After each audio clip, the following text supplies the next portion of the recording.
The People Not Titles podcast is brought to you by Land Trust Title Services, your partners for results.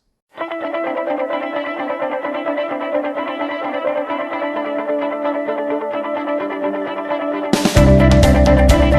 hello, this is Steve Kaempf with the People Not Titles podcast, and I'm here with one of my favorite people, Peter Fitzgerald. Peter is the managing partner, an upgrade of title, and although we're People Not Titles, we do like to talk about titles if it's important, and he's the managing partner of Angelina and Herrick law firm, and so Peter's in the real estate business. And so, Peter, we're happy to have you. You're a returning champion here, so thank you very much for coming back for us. Absolutely. Thank you for having me again. I appreciate it. Yeah. Excited. Yeah. So, Peter, now how long has it been since our folks, viewers, can look at the last podcast and talk about that talks about Peter's kind of journey through college and how he, just excelled at the bar exam and then squeaked his way in. But anyway, and how you actually became, your real estate was kind of the last thought in your mind, and here you are, now I would say great expertise, renowned in Chicagoland for your knowledge and just all the expertise you have in closing, and now you've kind of transitioned to managing a bit more of the business, but still obviously doing all the transactions and interacting with agents and all that. Let's talk a little bit about that. What's happening with your firm and your new role? Yeah, it's been interesting. I think you put it perfectly. I've been doing the transactions it's been 6-7 years now. Mm-hmm. Really focused on that and not so much the business side of everything. Mm-hmm. And recently, just this year, it's kind of turned where I'm doing a little bit more of the managing of the office in the business, taking care of the little issues between employees, things like that. Yes. Which has been an interesting change for me because it's different problems. It's not always, this transaction needs to get from A to B. It's this transaction needs to get from A to B, and oh, by the way, we have an internal issue that we need to work through and make sure that everything is still smooth internally and things like that. So it's not something I've really dealt with before. Mm-hmm. So it's been a learning experience for sure. What's nice is I still have all of our partners that have been there are still there. Yeah, so you have a resource, you have mentors. 100%, and I am leaning on them heavily, like I always have, and they're helping me out and kind of guiding me through it. It's not like they're throwing it at me and not working or something like that. They are absolutely in the office just as much as I am and kind of helping me with this transition going forward. So it's been phenomenal. And how about for you, Peter? Was it something that you were hoping for? Was it something that sprung upon you or something you were working towards? Yeah, I think, like you said, when I started in real estate, I didn't know this is what I was going to start, and I didn't know if I was going to like it at all. Yes. I had no idea. And it turned out I loved it. And very quickly knew this is what I was going to do for the rest of my life, and very quickly realized that at the firm I was at, Angelina and Herrick, there was room to grow. Yes. There was an opportunity to do something like this, and I didn't know how long it would take. And what was nice is I had great communication with Mike, one of the partners in my office, and Mark, the partner in our Naperville office. Yes.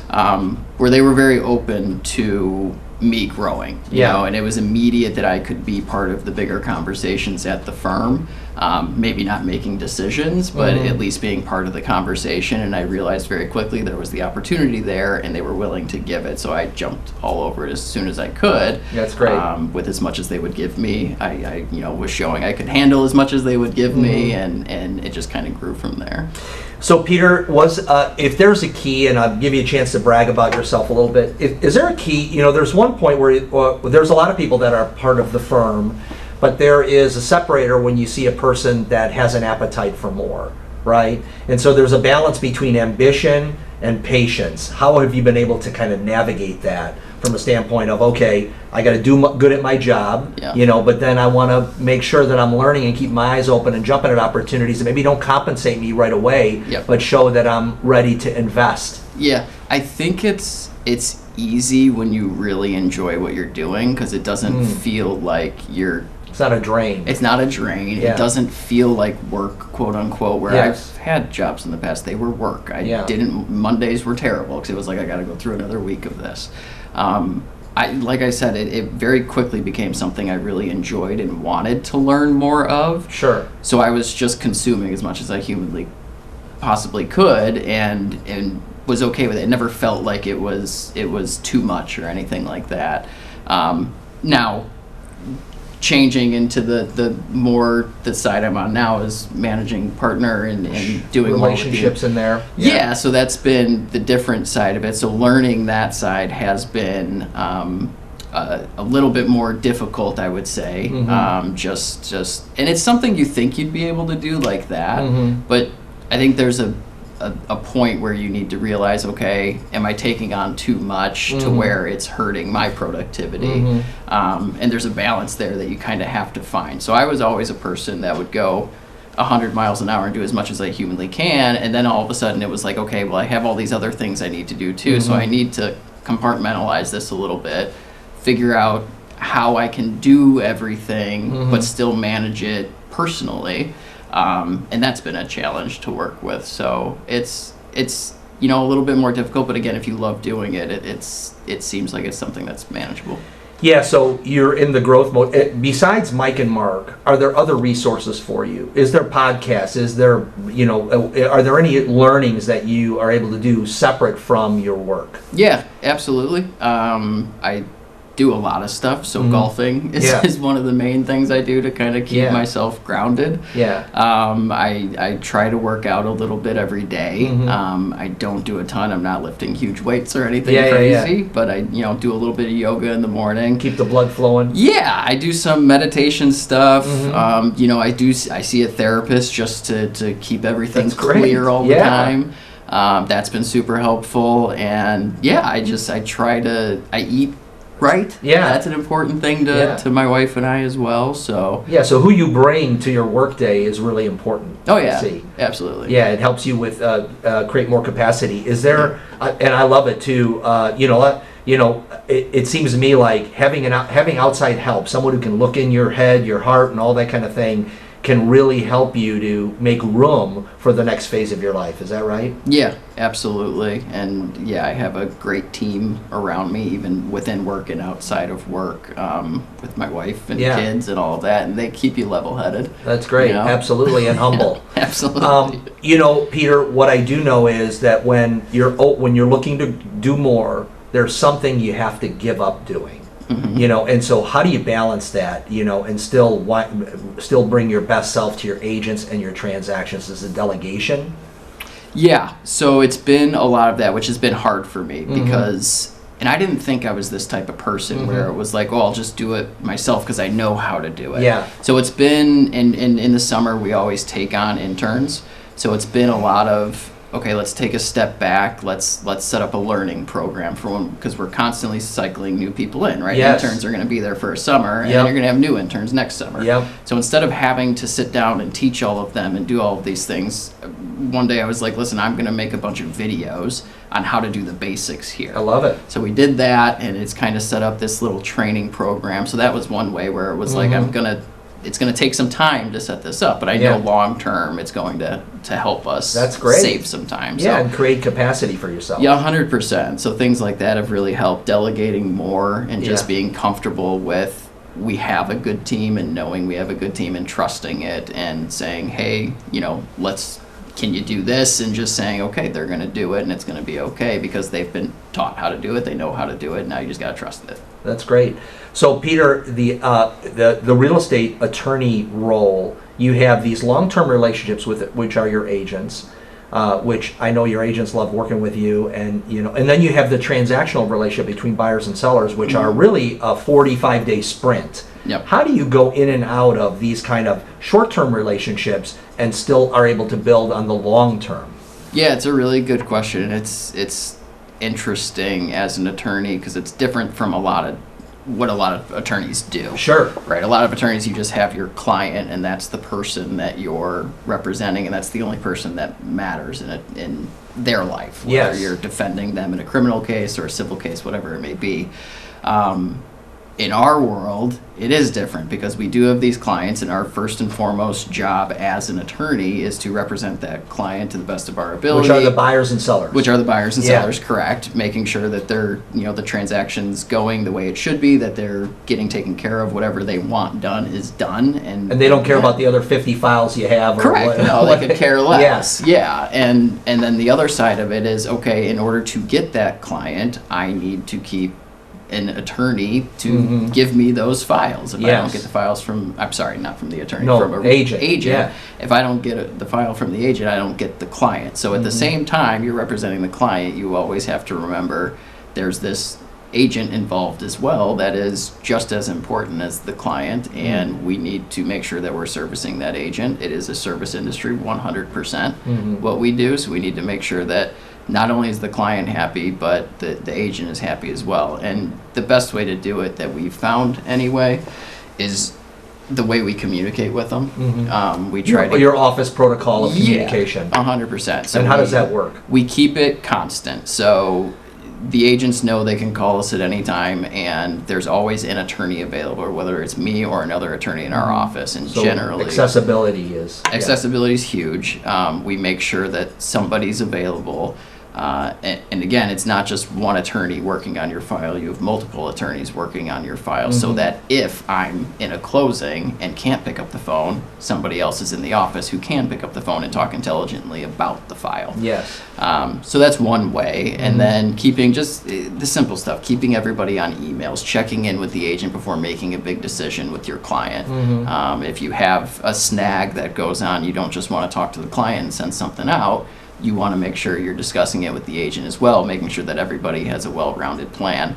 Some agents we've found like to do three-way calls where it's like, hey, I want to talk to the client about this with you on the phone. I'm like, great, that knocks out, I can do one phone call instead of two that I would usually have to do. So stuff like that, just being open to it. And every agent's a little bit different in how they like to work a file, and realizing that and working with them in the way that they like to work individually. Yeah, the nuance of communication or process or whatever it is. Yeah. That's great. And then you also have a paralegal team. Absolutely. That handles so a lot of times you have an attorney that's a one-trick pony doing everything, and your office is a breadth of attorneys, but as well a breadth of staff. 100%. The staff is, I would argue, more important than the attorneys, and not everybody knows that. Yeah, behind the scenes. Yeah, 100%. You've been a stable staff. We have a great staff. It's larger and growing, and hopefully going to be growing more here in the future.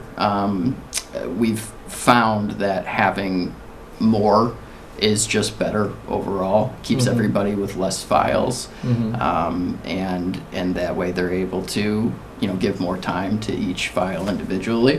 So instead of everybody having 50 or 60 files, try to pare that down to 40, 30, and then they can spend more time on each one. So we're kind of in a phase now where we're taking in applications and looking at hiring some more possibly in the future, which is, I think, great, and I think will help us a ton. So yeah, the staff is super important. They're doing all the behind the scenes stuff. They're doing a ton of the paperwork, because if I have 6 closings in a day, I can't be sitting at my desk doing the paperwork. So we have people that we trust to do it, and those are the paralegals and the interns even, and everybody else we have. So Peter, you're in Mike and Mark are a little older than you, and so you probably have ideas that of where the firm can go, what you can do, some of the things you can implement.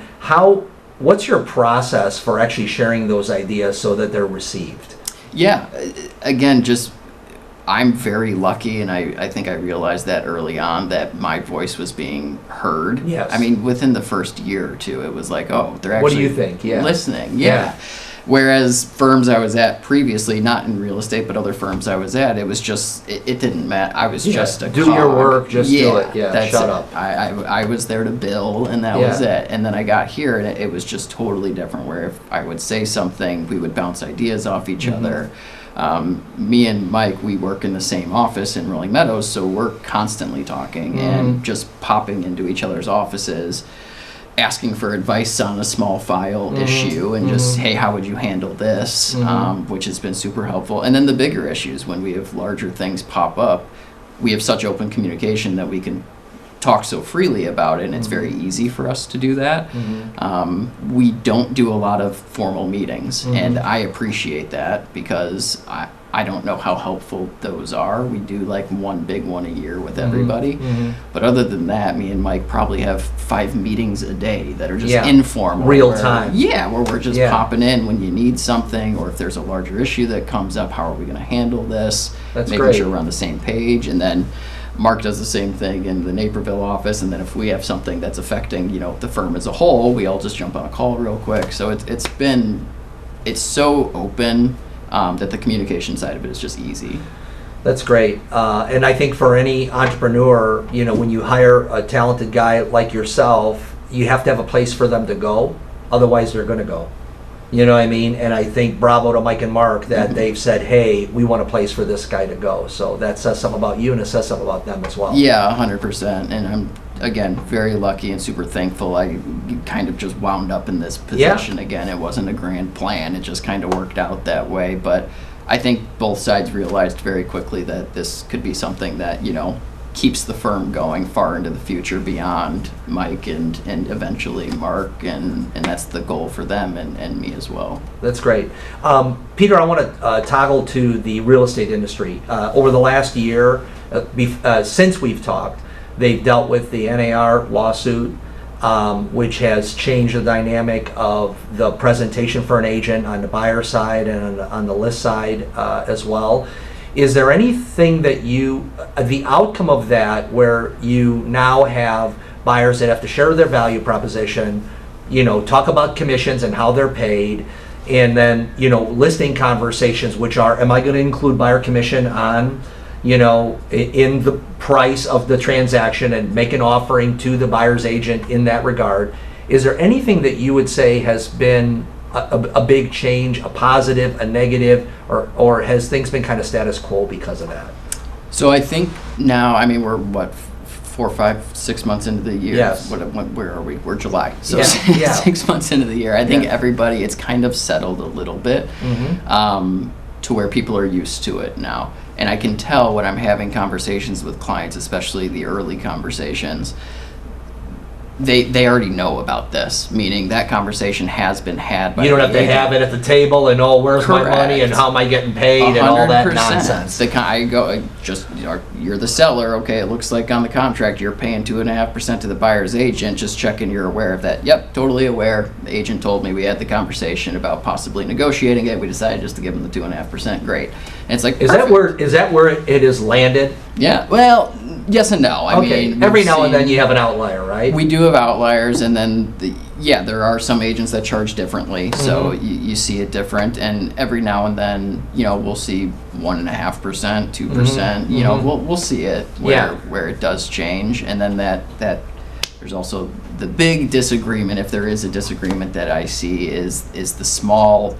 I think what everybody used to call an MLS fee, which I don't know what people are calling it now, but they're calling it something, whatever, that extra, little piece. If there is fighting, that's where I see it between the agents, where it's, you didn't put that on the contract, see. But I told you in text message, and so a little fee in which side of the ledger is it going to wind up? Correct. So if there's anything, that would be it. I think overall it's been helpful to agents. I think everybody was really scared initially because it can be an awkward conversation, but I think it helped train more agents how to do that. Yes. They got really good at it, I think. Yes. And the good agents had a leg up immediately. So what I've seen is less of the agents where I have 1 or 2 files with them a year, and more of those agents that I have 10 plus files with them. They seem to be getting more, which is good. Yeah. You want the better agents working, and I think 100%. that's kind of what this did. The NAR did a study, and I don't have the exact specifics, but they used to say it's the 80-20 rule, but it is actually that there is a smaller pool in the 20% bucket that are getting more of the business. And I believe it's because they are able to navigate these conversations better. And I think the second thing that happened because of this, the big fear was, what does a buyer's agent do? All they do is open the door, right? And so I think when everyone settled down and said, wait a second, I do a lot and I'm worth it. And when agents settled into that, so did the client. Would you agree with that? 100%. I think you You hit the nail on the head. Hey, thanks for listening to the People, Not Titles podcast. We are brought to you by our great sponsors, Land Trust Title Services, your partners for results. You hit the nail on the head. That's exactly what has happened. And again, like you said, I'm glad that the statistics show that, because I've felt that for sure. Yeah. Which, again, I think is phenomenal for the business.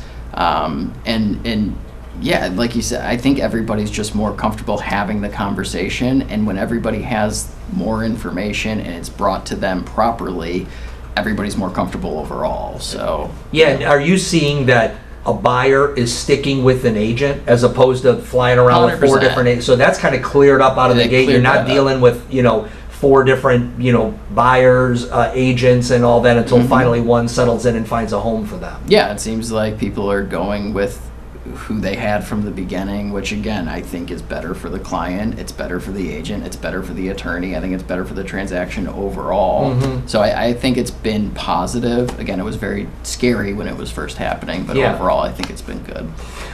Another thing that people were worried about is that commissions were going to fall. Agent compensation was going to fall. And statistics also show, although Chicago is on the lower end of this, that the commissions for real estate agents actually went up over the last year. And I think part of that is that agents actually thought about it and said, wait a second, if we're going to have this conversation, I'm going to put a bigger number on the table because I believe I'm actually underpaid.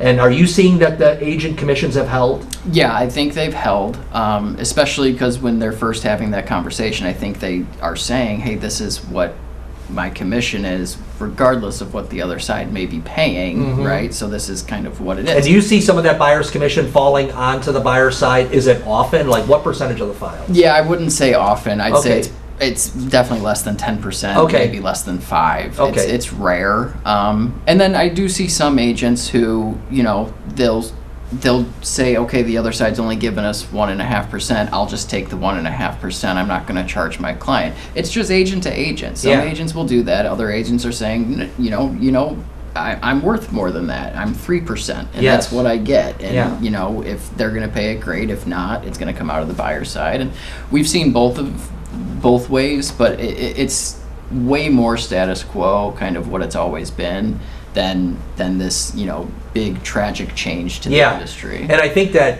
deflates the narrative of the lawsuit, which is nobody knew what was happening and the sellers didn't know.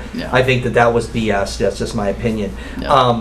So Peter, there's another a narrative that's going on in the industry right now, which is the battle between the clear cooperation side of things, which is the all properties need to be on the MLS, and some of and NAR really taking a strong position right now, saying if you're going to be on the private listing network, you're not going to have access to the MLS. Okay, and on the other side of it, you have Compass, and there's other independents as well, Howard Hanna, one of them, that are really challenging that narrative and saying, hey, we want freedom to be able to market these properties. Do you have any personal opinion about whether PLN or the MLS is there a PLN strategy that kind of you saw that has worked for people? I've seen agents use it. I haven't had huge conversations about it because once the file gets which is fine. But I do know some agents like to use it as kind of a jumping off point. And then if they don't have something come under contract, then they'll go MLS, which I think makes perfect sense. I don't know if we need to cloud that. I don't understand the reason why we would do it. I think it's fine the way it is right now. Leave it where you can list it on both. I don't understand why we would change it. And I think my opinion is, if we could just talk opinions because we're a podcast. My opinion is that the NAR, the NAR has taken a lot of mud flying their way. They revamped their executive team and all kinds of different things. But I think ultimately, when agents and big brokers wound up having to write out a big check for a position that the NAR was supposed to defend them on, then I think the NAR started to be questioned for, okay, what am I paying for? Where's the money going? And ultimately, I think it boiled down to, well, you're paying for access for the MLS. So now we need so now we need to make sure that you're in the MLS. And so I think you have brokers that are like, okay, if the MLS is your only value proposition, we think the PLN is a value, and they're saying, hey, Zillow and MLS are saying, if you're on the private listing network even for a day, you will not have access to the MLS and Zillow. Yeah. And so I see that as a restriction of freedoms, but I do understand to keep your hold on that piece of it, which is your value proposition, 100%. You want to be the gatekeeper for it. Yeah, I guess so you haven't seen a lot of that from your end of it. No, I've seen some people talking about it. Yeah. But I haven't seen much on my end where it's really affected like a transaction, because again, once it gets to me, that's already done. Yeah. I haven't heard any agents really complaining about it or anything. I've just noticed a couple people making posts about it. Yeah. The clear co-op. And I think now that people have to pick a camp, Yeah. you know, if you had to say private listing network or clear cooperation, which is the access to the MLS, you're like, well, it makes sense that more eyeballs are better, but the bigger question is, does it stop me from the freedom of using any strategy I need to be able to have access to it? So anyway, I think you're going to see More. over the next year there be a shift in that philosophy, and I think when people have to choose camps, they will. Yeah. But if you allowed them to be in both camps, then I think it might be better for the buyer and the seller. Yeah, But I we'll- agree with that. Yeah, which is kind of where you landed. Yeah. Okay, well, what we did have, Peter, come into the market is the new contract. And the new contract actually incorporated a lot of the things we talked about the buyer's commission, all that. Do you feel overall that that's been applied? I know everyone's kind of had that. We've been operating for now half a year on it? Yep. Yeah. Is there anything that you look at and go, wow, this was really a time saver, or this has really helped us with, and I know there was a lot of attorney collaboration, there was a lot of agent collaboration. Maybe speak to that. Yeah, I think they got it as right as they could have. I've talked about this before in other formats. Sure. Where I don't envy anybody who has to put this thing together. And have the final product and say, this is it, and now you can scrutinize me, because everyone can pick it apart, and right? you're going to get scrutinized by attorneys who love to scrutinize everything, and agents, and everybody else who's going to be using this contract. So it's a very difficult job. I appreciate what they do. I think they got it as right as they could. What I like about it is, again, the things we've already talked about. The agency fee is on there. Having that conversation is huge. I think that helps attorneys out a lot too, especially just sitting at a closing and being like, okay, here's the commissions for the agent, because that's something we've had to change, right? Now we have to be more cognizant of what the agent is getting paid, because they've given us a contract now that says what they should be getting paid. Absolutely. So now it is our job to make sure that they are getting paid what they are supposed to be getting paid. So it's changed the way we have to do closings. Not only are we looking for the client, but now we got to look for the agent, which is something we've probably already done kind of subconsciously, but now it's like, I need to make sure I'm looking at this. Yes. That's been super helpful. I think a lot of the little language changes here and there are helpful. I don't think anything was drastic. The big change, obviously, was the as-is and the new inspection provisions, which, again, was an attempt at fixing the whole as-is issue. I don't think it did that. It did its best to do that, and I think it's better than it was. It's more confusing now, and it's funny. You have 3 as-is, right? Well, you have as-is and then 3 inspection options. Yes. And it's funny, we're half a year in, and I still got a call the other day from a very senior agent who was like, I just need a refresher course on this real quick. Like, I'm getting ready to sign the contract, and they're doing it as is, but I can't remember like where I should be signing on the next section. And it was like, yeah, that's fine. It's confusing. Like, that's okay. And I'm glad you called. Right. So it's a little bit more confusing. I think it is helpful. Overall, it's just a better contract than the 7.0 was. It forces you to have some conversations in the front end of the contract, as opposed to ring it, I thought this and I thought that, and people playing games with the inspection and those kind of things. I mean, are you seeing as much of that as is it still happening? I don't know. I'd love to see numbers on that. Yeah. That's what I'd love to see numbers on, because I don't know. It feels like it's still happening. I think it's... And what would the number be? Would it be... I want to know how many people... If you're going as is, how many people are still asking for inspection items? Ooh, like, that would be... I'd love to see that. That'd be interesting. We could probably get a stat on that. Fine. That would be a phenomenal What would be stat to your guess find. on it? My guess is that it's very similar to what it was previously. Wow. I don't think and they it's were trying to get changed rid much. of that. Yeah. So that didn't work. But I don't think so. yeah. Okay, but people who try to game the system are going to try to game it no matter what the contract says. Is that right? Correct. And there's some agents who use that as, and unfortunately, it's the market. If it's a heavy seller's market, you're going to get your buyer under contract any way you can. And a lot of ways is saying, hey, let's just do as is. Yeah. Even though in the back of our mind we know, hey, if something big comes up, we're going to ask for it anyway. Yeah. Which is good and bad. There's pros and cons to that. Yes. And I understand why some people do it. Yes. As if you're a purist attorney, it'll drive you nuts, and there's part of me that is, and part of me that drives me nuts because you're not following the contract. But you always have to understand why they're doing it as well. And it's part of the game, right? I hate to say it, it's part of the game. Yeah, it's like stealing signs or whatever. Sure. I mean, some of it is not good, but some of it is like, wow, man, this was brilliant. You guys did it. Yeah. And you got to understand both sides of that. I think that's part of the job too. Yeah, that's great. And would you say that is there anything that agents right now, has the market shifted from we had a strong seller's market at the beginning of the year, is that right? Yeah. And would you say that shifted? I don't. Again, I'd love to see the numbers on it. It doesn't feel like it has. Okay, it doesn't feel like it has. It's still kind of what it feels like now is if you have a quality house, it's going to sell really quick with multiple offers, probably at or over asking or near, right? Yep. And if you don't, it's probably going to sit for a while. Yeah, right? Or if it isn't priced right? Yeah, if it isn't priced, things like that. So having a good agent is always very important because they know how to navigate that. Yeah. So it still feels that way. It still feels like there's multiple offers coming in. Yeah. And it still feels like if we're on the buy side, I'm still having the conversation of, be careful. Yeah. Right? You could lose this. We don't want you to lose the house overall. That's the goal here. Yeah. It's not to get the $200 credit. It's to get the house at the end of the day. So maybe don't push so hard. Yeah. If especially if they've already said no once, we've tried. They've said no. Let's think about what is important to you here.